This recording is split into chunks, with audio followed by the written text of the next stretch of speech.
బాహుబలి తర్వాత రమ్యకృష్ణ మరింత పాపులర్ అయిపోయారు. ఒక్కో సినిమాకి 3 నుంచి 4 కోట్ల రెమ్యూనరేషన్ తీసుకుంటూ తన మార్కెట్ పెంచుకుంటూ వెళ్తున్నారు. తన మార్కెట్ క్రేజ్ ను దృష్టిలో పెట్టుకుని రమ్యకృష్ణ చాలా సెలెక్టివ్ గా సినిమాలు ఎంచుకుంటూ వస్తుండగా ఇప్పుడు ఆమె మరో క్రేజీ ప్రాజెక్ట్ కు ఓకే చేసినట్లు కన్ఫర్మ్ అయింది. రీసెంట్ గా కొత్తలో ఒక సినిమాతో నిర్మాతగా బ్లాక్ బస్టర్ ను అందుకున్న మలయాళ నటుడు దుల్కర్ సల్మాన్ తో దసరా ది పారడైజ్ నిర్మాతలు SLV సినిమాస్ ఇటీవలే ఒక తెలుగు సినిమాని అనౌన్స్ చేసిన సంగతి తెలిసిందే.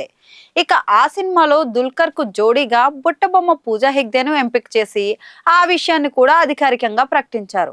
ఇక దుల్కర్ సల్మాన్ కెరీర్ లో 41వ సినిమాగా తెరకెక్కుతున్న ఈ సినిమాకు ఇప్పటికే మంచి హైప్ ఏర్పడగా ఈ సినిమా నుంచి మేకర్స్ మరో అనౌన్స్మెంట్ అయితే ఇచ్చారు. ఈ సినిమాలో ప్రముఖ నటి రమ్యకృష్ణ కూడా నటించనున్నారని తెలుపుతూ ఇవాళ ఆమె బర్త్డే సందర్భంగా మేకర్స్ ఆ విషయాన్ని అనౌన్స్ చేస్తూ ఆమెకు పుట్టినరోజు శుభాకాంక్షలు అయితే తెలిపారు. మరి ఈ సినిమాలో రమ్యకృష్ణ ఎలాంటి పాత్రలో నటిస్తున్నారనే విషయాలను మేకర్స్ త్వరలోనే అనౌన్స్ చేయబోతున్నారట. రవి నేలకుడిటి డైరెక్షన్ లో తెరకెక్కుతున్న ఈ సినిమాకు జీవి ప్రకాష్ సంగీతం అయితే అందిస్తున్నారు.